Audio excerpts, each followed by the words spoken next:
Hello viewers, நான் உங்கள் திருநெல்வேலி அம்மா சமையல். இன்றைக்கி என்ன பார்க்க போகிறோன்னு பார்த்தீங்கன்னா, ஒரு நல்ல டேஸ்டியான சாஃப்டான ஒரு லட்டு தான் பார்க்க போகிறோம். ஒரு சிம்பிளான மெத்தடு தான் இது. பார்த்தீங்கன்னா, நீங்கள் பூந்தி கரண்டி இல்லாமலே நீங்கள் பூந்தி கரண்டி வச்சு பூந்தி செய்யும் பொழுது அதை கரைச்சி அதை கரெக்டாக பக்குவமாக பொரிச்செடுத்து அப்படி எதுவுமே கஷ்டப்படாமல் ஒரு சிம்பிளான மெத்தடில் நான் உங்களுக்கு சொல்லி கொடுத்துருக்கேன். என்னடா பூரி மாதிரி இருக்கேன்னு பார்க்க வேண்டாம். வீடியோவை நீங்கள் முழுவதுமாக பார்க்கும் பொழுது உங்களுக்கு ஈஸியாக புரியும். அதுக்கு முன்னால் ஒன்று சொல்லிக்கிற விரும்புகிறேன். இனி வரும் அடுத்த தலைமுறையினருக்காவது கலப்படமில்லாத உணவுப் பொருட்கள் கிடைக்க வேண்டும் என நான் இறைவனை பிரார்த்திக்கிறேன். வாழ்க வளமுடன். வாங்க வீடியோக்குள்ளே போகலாம். இதுக்கு பார்த்தீங்கன்னா, நான் வீட்டில் இருக்கிற கடலைப்பருப்பை தான் எடுத்து செஞ்சுருக்கேன். கண்டிப்பாக நம்ம கடலைப்பருப்பை மிஷினில் கொடுத்து கூட திரித்து இந்த மாதிரி செய்யலாம். அதுதான் நல்லாயிருக்கும். அப்படி கடலை மாவில் நீங்கள் செய்கிறதா இருந்தால் நல்ல பிராண்டடாக பார்த்து கடலை மாவு பார்த்து வாங்கிக்கோங்க. அப்போ தான் நல்லாயிருக்கும். சில மாவுகளில் கலப்படம் இருக்குது, அது நல்லா வராது. எந்த ஸ்வீட் செய்கிறதா இருந்தாலும் நம்ம கடலை மாவில் நம்ம வீட்டில் திரிச்சோ அல்லது மிஷினில் கொடுத்து திரிச்சோ நீங்கள் இதே போல் செஞ்சுக்கிடலாம். முக்கியமானது என்னென்னு பார்த்தீங்கன்னா, இந்த கடலை மாவை நல்ல ஃபைன் பவுடராக திரிச்சிடணும். மிக்சியில் திரிக்கிறதா இருந்தால் ஒரு 4-5 தடவை திரித்து நல்லா ஜலிச்சு எடுத்து வச்சுக்கோங்க. இப்போ அளவுகள் என்னங்கிறத பார்த்துருவோம். 2 அளவுகளையும் கொடுத்துருக்கேன். கிராம் கணக்குலையும் கொடுத்துருக்கேன், கப் அளவுகளையும் கொடுத்துருக்கேன், பார்த்துக்கோங்க. இது ஒரு கப் கடலைப்பருப்பு கிட்டத்தட்ட 230 கிராம் இருக்கும். எதனால் 230 கிராம் எடுத்திருக்கேன்னா, இதை நம்ம நல்ல மிக்சியில் நல்ல ஃபைன் பவுடராக 4-5 தடவை திரிச்சிட்டு அது மீதி வர வேஸ்டேஜ் எப்படி வரும், அதனால தான் நான் ஒரு 230 கிராமாக எடுத்திருக்கேன். இது அளவுகள் பார்த்திங்கன்னா, நல்லா தட்டி எடுத்தால் 1.5 கப்பு, அப்படி பூ போல் அளந்தால் 1.25 கப்பு கடலை மாவு இருக்கும் இதில். இப்போ 1 கப் கடலை மாவுக்கு சுகர் என்ன அளவுகள் கேட்டிங்கன்னா, அரை கப்பு சரியாக இருக்கும். இப்போ நீங்கள் கப் அளவுகளை எடுக்கிறதா இருந்தால் கடலை மாவா 1 கப் கடலை மாவுக்கு அரை கப் சுகர் தாராளமாக போதும். இப்போ பார்த்தீங்கன்னா, இதில் ஒரு 2 டேபிள் ஸ்பூன் தான் அதுலேருந்து நமக்கு அந்த கடலை மாவு ஜலிச்சதில் கிடச்சி இது இருக்குது. இதை வேஸ்ட் பண்ண வேண்டாம். திருப்பி ஏதாவது நம்ம பூரி கிழங்கு செய்யும் போது கரைச்சி எடுத்துக்கலாம் அதில். இப்போ சுகர் பார்த்தீங்கன்னா, அளவுகளும் கொடுத்துருக்கேன், இதுலேயும் கொடுத்துருக்கேன். 185 கிராம் சுகரு அந்த எடுத்த கப்பில் பார்த்தீங்கன்னா நல்லா அரை கப் எடுத்திருக்கேன். இப்போ நம்ம அடுத்தது பார்த்தீங்கன்னா, இப்போ சுகரை நம்ம பாகு எடுக்கணும். அதை ஃபைனலாக பார்த்துக்கலாம். அதுக்கு முன்னால் இப்போ இந்த கடலை மாவை நம்ம சப்பாத்தி பதத்துக்கு நம்ம இப்போ விரவ போகிறோம். இப்போ எல்லா அளவுகளையும் கொடுக்குற பார்த்துக்கோங்க. இப்போ இதுக்கு அடுத்தது முக்கியமான பொருள் பார்த்திங்கன்னா, இந்த பச்சரிசி மாவு ஒரு சின்ன கப்பில் ஒரு 3 டேபிள் ஸ்பூன் 4 டேபிள் ஸ்பூன் எடுத்துக்கோங்க. இப்போ இதுக்கு மற்றதெல்லாம் பார்த்திங்கன்னா, ஏலக்காய், ஒரு சின்ன துண்டு பச்சை கற்பூரம், ரொம்ப வேண்டாம், சின்ன துண்டு ஒரு ஃப்ளேவருக்காக தான், கொஞ்சம் முந்திரி பருப்பு, கொஞ்சம் முந்திரி பழம், கல்கண்டு, கிராம்பு பார்த்திங்கன்னா ஒரு 6 கிராம்பு எடுத்திருக்கேன். ஏலக்காய் ஒரு 15 ஏலக்காவை இதே போல் தட்டி எடுத்து வச்சுக்கோங்க. அடுத்தது இதுக்கு டேஸ்ட் கொடுக்கக்கூடியது பார்த்திங்கன்னா, மில்க் பவுட்ரு.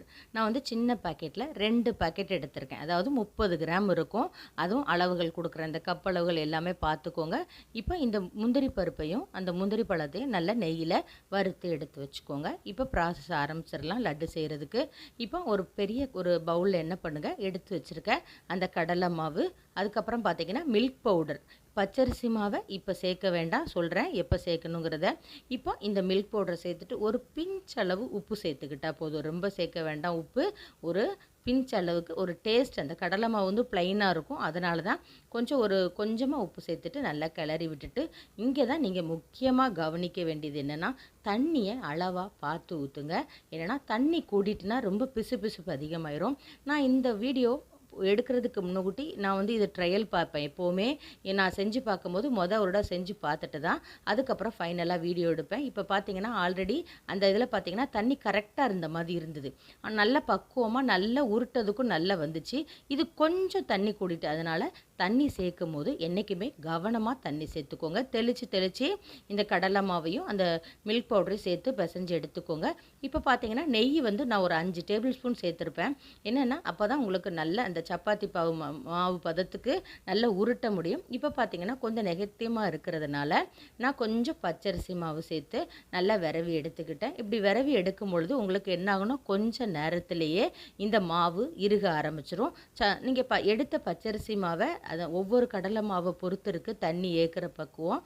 அதனால் தெளித்து விரவிட்டு அந்த முழுவதும் போடாமல் பச்சரிசி மாவை கொஞ்சம் கொஞ்சமாக சேர்த்துக்கிட்டிங்கன்னா சரியாக இருக்கும். இப்போ ஃபைனலாக இன்னும் ஒரு 2 கரண்டி அந்த பச்சரிசி மாவு மீதி இருந்ததையும் சேர்த்துட்டு நல்லா இதே போல் விரவிட்டு ஒரு 5 நிமிஷம் அல்லது 10 நிமிஷம் ரெஸ்ட்டில் விட்டுட்டிங்கன்னா நல்ல உருட்டுற பதத்துக்கு சூப்பராக வந்துடும். இதை நம்ம பூரிக்கட்டையில் வச்சு தேய்ச்சிட வேண்டிதான். ஆல்ரெடி அந்த வீடியோ ஏன் நீங்கள் போஸ்ட் பண்ணலைன்னு கேட்பீங்க. அது என்ன ஆயிட்டுன்னா, நான் அந்த கடலைப்பருப்பை மிக்சியில் திரிச்சிட்டு என்ன வந்துட போகுதுன்னு சொல்லிட்டு ஜலிக்கலை. ஸோ என்ன ஆயிட்டுன்னா லாஸ்ட்டு ரவா அந்த வேஸ்டேஜ் இருக்குல்ல, அது ஃபுல்லாக அதில் தானே இருக்கும். நம்ம அந்த கடலை மாவில் ஜலிக்காததுனால அது கொஞ்சம் ரவா பதத்துக்கு இருந்ததுனால கொஞ்சம் அது மட்டும் லைட்டாக அப்படி ரவா மாதிரியே இருந்துட்டு அந்த லட்டில். ஸோ என்ன பண்ணிட்டேன், திருப்பி இதை ஃபைனலாக இப்போ என்ன பண்ணேன், நல்ல கடலைப்பருப்பை நல்லா மிக்சியில் போட்டு நல்லா திரிச்சிட்டு ஜலிச்சிட்டு அதுக்கப்புறம் தான் இப்போ ரெடி பண்ணுறேன். நீங்கள் மிஷினில் கொடுத்து கூட மொத்தமாக கூட ஒரு தீபாவளி சமயம் நீங்கள் திரிச்சிக்கலாம். மிஷினில் கொடுத்து கூட கடலைப்பருப்பை திரிச்சிக்கலாம். இப்போ நல்லா உருட்டி எடுத்தாச்சு. இதில் முக்கியமாக கவனிக்க வேண்டியது, இது பச்சரிசி மாவு தான், மைதா மாவு கிடையாது. நான் தொட்டு போடக்கூடியதும் பச்சரிசி மாவை நல்லா யூஸ் பண்ணிக்கலாம். என்னென்னா இந்த இடத்துல கண்டிப்பாக ஒட்டும். உங்களுக்கு மில்க் பவுடர் சேர்த்துருக்கோம், கடலை மாவு எல்லாம் ஒட்டுற தன்மையுடையது.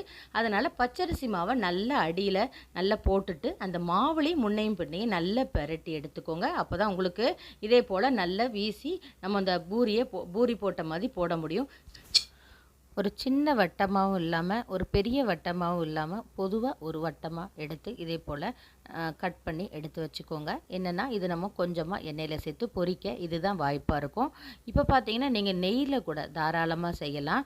அது உங்களுடைய விருப்பம், உங்களுடைய ஆப்ஷன் தான். நான் இப்போ பார்த்தீங்கன்னா சன்லண்ட் வாசம் இல்லாத எண்ணெய் தான் எடுத்திருக்கேன். இதை என்ன பண்ணுங்கள், மிதமான சூட்டில் முதல்ல எண்ணெயை ஹீட் பண்ணிக்கோங்க. நல்லா ஹீட் பண்ணதுக்கப்புறம் கொஞ்சம் மிதமான சூட்டில் இதை பொரிச்சிடுங்க. ஹை ஹீட் வேண்டாம். என்னென்னா ஹை ஹீட்டில் வச்சா இதே போல் நிறம் மாற வாய்ப்பு இருக்கும். ஸோ என்ன பண்ணுங்கள், ஒரு நல்ல லோ ஃப்ளேமுக்கு இல்லாமல் மீடியம் ஃப்ளேமுக்கு இல்லாமல் இடப்பட்ட அந்த ஒரு தீயில் வச்சு இதை நல்லா மெதுவாக பொரித்து இதே போல் பெரட்டி பூரி மாதிரியே சுட்டு எடுத்துக்கோங்க. ரொம்ப சிம்பிள் தான் பாருங்கள். என்னென்னா தண்ணி மட்டும்தான் நம்ம கவனமாக அதில் சேர்த்து விரவ வேண்டியது. அதுதான் அங்கே கவனிக்கணும். தண்ணி கூடிடக்கூடாது. அதுக்கு தான் அந்த பச்சரிசி மாவு. மேலும் பச்சரிசி மாவு இன்னும் கொஞ்சம் டேஸ்ட்டாக தான் இருக்கும் நம்ம லட்டில் சேர்த்து செய்யும் பொழுது. இப்போ பார்த்தீங்கன்னா நல்லா இதே மாதிரி வந்துருச்சே ப்ரௌன் கலரில், கோல்டன் ப்ரௌன் கலரில் அப்படின்னா பயப்படவே வேண்டாம். அது ஒரு லட்டுக்கு இன்னும் கொஞ்சம் ஒரு கலராக தான் கொடுக்கும். கலர் பொடி எதுவுமே சேர்க்கலை இதில் நான். இப்போ பாருங்கள், இப்போ பார்க்கும் போதே தெரியும் எண்ணெய் இதில் ரொம்ப குடிக்கலை. நான் நெய்யில் கொஞ்சம் பாதி சேர்த்துருக்கேன். ஒரு 50 கிராம் ஒரு 60 கிராம் நெய் சேர்த்துருப்பேன். நீங்கள் அதே போல் அந்த சப்பாத்தி மாவு பதத்துக்கு வரவும் போது நெய் சேர்த்துட்டு, நெய் அதுக்கு மேலே உங்களுக்கு தேவைப்படுறதா இருந்தால் எண்ணெய் கூட தாராளமாக சேர்த்துட்டு பூரி மாதிரி நல்ல சப்பாத்தி பதத்துக்கு நல்லா விரவி எடுத்துக்கோங்க. அதாவது வட்டு போடுற அளவில் இருக்கணும். இப்போ இந்த பொரிச்சது கொஞ்சம் நேரம் தான் ஆறிடும், குயிக்காக ஆறிடும். மிக்ஸி ஜாரில் ஒரு சுற்றுனா போதும். இதே போல் நல்லா பொடிஞ்சிடும் பாருங்கள். இப்போ இதை ஒரு பவுலில் எடுத்து வச்சுக்கிட வேண்டியதான். இப்போ நம்ம அந்த வறுத்து வச்சுருக்க அந்த முந்திரி பழம் உங்களுக்கு ரொம்ப சேர்க்க வேண்டாம்னு தோணுச்சுன்னா கொஞ்சமாக கூட சேர்த்துக்கலாம். இல்லை ஸ்கிப் பண்ணனாலும் ஸ்கிப் பண்ணிக்கலாம். அப்புறம் பார்த்தீங்கன்னா நான் டைமண்ட் கல்கண்டு, ஏலக்காய், அந்த கிராம்பு, கொஞ்சம் பச்சை கற்பூரம். நீங்கள் பசங்களுக்கு ஏலக்காய் கண்டிப்பாக போட்டால் தான் அது லட்டு மனம் நல்லாயிருக்கும். கிராம்பு வேண்டான்னா ஸ்கிப் பண்ணிக்கோங்க. பாருங்கள், அதே மாதிரி இந்த பச்சை கற்பூர வாடையும் தேவைப்பட்டால் சேர்த்துக்கோங்க, இல்லாட்டா வேண்டாம். ஆனால் கொஞ்சமாக மட்டும் சேருங்க. அதிகமாக சேர்த்தாச்சுன்னா விறுவிறுன்னு பிடிச்சிடும். அதனால தான் இப்போ எல்லாத்தையும் போட்டுட்டு நல்லா கலந்து எடுத்துக்கோங்க. செம்ம சாஃப்டாக இருக்கும் இந்த லட்டு. பார்த்தீங்கன்னா யாருனாலும் செஞ்சிடலாம். நீங்கள் ஒரு சப்பாத்தி மாவு பதத்துக்கு டக்குன்னு பிசைஞ்சிட்டு டக்குன்னு வட்டு மாதிரி போட்டு எண்ணெய் பார்த்தீங்கன்னா ரொம்ப குடிக்கல. அது இப்போ காமிச்சிருப்பேன், அந்த எண்ணெய் அப்படி மீதி இருந்தது பாருங்கள், ஒரு பாதி அளவுக்கு மீதி அப்படியே இருந்தது. இப்போ நம்ம பாகு எடுக்க வேண்டியதான். சர்க்கரை பாகு பதம் பார்த்திங்கன்னா நான் எடுத்த அளவுகளை கரெக்டாக நீங்கள் அந்த ஜீனியை எடுத்துகிட்டு கடாயில் போட்டுக்கோங்க. அடி கனமான கடாய் எடுத்துக்கோங்க. லோ ஃப்ளேமில் வச்சுக்கோங்க. என்றைக்குமே சர்க்கரை பாகு எடுக்கும் பொழுது ஃப்ளேம் லோ ஃப்ளேமில் இருக்கணும். போட்டுட்டு கொஞ்சமாக தண்ணி சேர்த்து, அது முங்குற அளவுக்கு தண்ணி சேர்த்து நல்லா கரைச்சி விட்டதுக்கப்புறம் நீங்கள் ஹை ஃப்ளேமில் வச்சுக்கலாம். அதே போல் பாகு பதம் செக் பண்ணணும்னு நினச்சிங்கன்னா லோ ஃப்ளேமுக்கு மாற்றிக்கோங்க. கண்டிப்பாக லோ ஃப்ளேமில் மாற்றிட்டு அந்த பாகு பதம் செக் பண்ணுங்கள். ஏன்னா கொஞ்சம் பாகு கூடிட்டுனாலும் இது என்ன ஆகும்னா மேலே வரன்னு ஆயிரும், ரொம்ப கல் மாதிரி ஆயிரும். அதே சமயத்தில் பாகு பதம் சரியாக வரலைனாலும் ஒரு மாதிரி குழஞ்சாப்பில் இருக்கும், சேரவே சேராது, ஈரப்பதம் அதிகமாக இருக்கும். இதே போல் கரெக்டாக பக்குவமாக ஒரு கம்பி பதம் எடுத்துட்டிங்கன்னா சூப்பராக லட்டு வந்துடும். இப்போ காமிக்கிறேன் பாருங்கள், இதுதான் ஒரு கம்பி பதம். நீங்கள் கொஞ்சம் சூடாக இருக்கும், கொஞ்சம் கவனமாக பார்த்து செக் பண்ணிக்கோங்க. அவ்வளோதான். இந்த கம்பி பதம் ரெடியாக வந்த உடனே என்ன பண்ணுங்க, உடனே அதே சூட்டோடு நம்ம அந்த எடுத்து வச்சுருக்க அந்த லட்டில் சேர்த்துற வேண்டிதான். இது கொஞ்ச நேரம் நல்ல ஒன்று போல் அந்த ஜீனி பாகு எல்லாமே அந்த லட்டில் மிக்சரில் எல்லாமே சேர்த்து நல்லா கலந்து விட்டுக்கோங்க. அப்போ தான் உங்களுக்கு அந்த சுகர் எல்லாத்துலேயும் சேரும். ஒரு 5 நிமிஷம் இதே போல் நல்லா கலந்து விட்டுட்டு பொத்தி அமுக்கி வச்சுருங்க. சூப்பராக ஒரு 10-15 நிமிஷம் அப்படி ரெஸ்ட்டில் விட்டுருங்க. சூப்பராக பிடிச்சிடலாம் பாருங்கள். இது யாருனாலும் ஈஸியாக செஞ்சிடலாம். கடலை மாவு நம்ம பிசையும் போது மட்டும் கொஞ்சம் கவனமாக தண்ணி தெளித்து பிசைஞ்சிக்கோங்க. நீங்கள் பூந்தி கரண்டியில் பூந்தியை நம்ம சேர்த்து அது சுட்டு அது கரெக்டாக பக்குவமாக நீங்கள் அதை பொரிச்சு எடுத்து அப்படி பண்ணுறதுக்கு இது எவ்வளவோ ஈஸி. மில்க் பவுடர் கூட ஒரு பாக்கெட் கூட நீங்கள் சேர்த்துக்கலாம். டேஸ்ட் இன்னும் கொஞ்சம் நல்ல பிரமாதமாக இருக்கும். இது பார்த்தீங்கன்னா நீங்கள் இதை செஞ்சு பார்த்துட்டு என்ன டேஸ்ட்டில் இருந்துச்சு இந்த லட்டுங்கிறத கீழே எனக்கு கமெண்ட் செக்ஷனில் கொடுங்க. சூப்பராக இருக்கும். பிகினர்ஸ் கூட ஈஸியாக செஞ்சிடலாம். அளவுகள் எல்லாமே பக்காவாக கொடுத்துருக்கேன். நீங்கள் வீட்டில் கண்டிப்பாக கடலை பருப்பு வீட்டில் திரிச்சு செய்யுங்க, அல்லது மிஷினில் கொடுத்து திரிச்சு செய்யுங்க.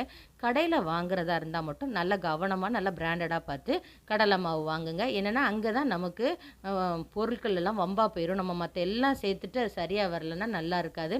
இப்போ பாருங்கள், அந்த லட்டு எடுக்கும் போதே உங்களுக்கு தெரியும் அவ்வளோ சாஃப்டாக இருக்கும். திகட்டாது. எவ்வளோ நாளும் சாப்பிடலாம். இந்த லட்டு அவ்வளோ சூப்பராக இருந்தது.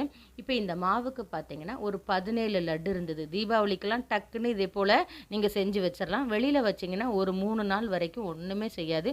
மொத்தமாக இப்போ கொஞ்சம் தான் செஞ்சுருக்கிறதுனால சீக்கிரம் காலி ஆயிரும். சப்போஸ் கொஞ்சம் கூடுதலாக இருந்தால் ஃப்ரிட்ஜில் வச்சுக்கோங்க. இப்போ பார்த்தீங்கன்னா அருமையாக வந்துருச்சு. இந்த வீடியோ உங்களுக்கு பிடிச்சிருந்ததுன்னா உங்கள் ஃப்ரெண்ட்ஸ்க்கெல்லாம் ஷேர் பண்ணுங்கள், லைக் பண்ணுங்கள், சப்ஸ்கிரைப் பண்ணுங்கள். அதே சமயத்தில் நோட்டிஃபிகேஷன் பெல்லை ஆன் பண்ணி வைக்கும் பொழுது என்னுடைய அடுத்தடுத்த வீடியோக்கள் உங்களுக்கு ஈஸியாக வரும். தொடர்ந்து பாருங்கள். நன்றி. வாழ்க வளமுடன்.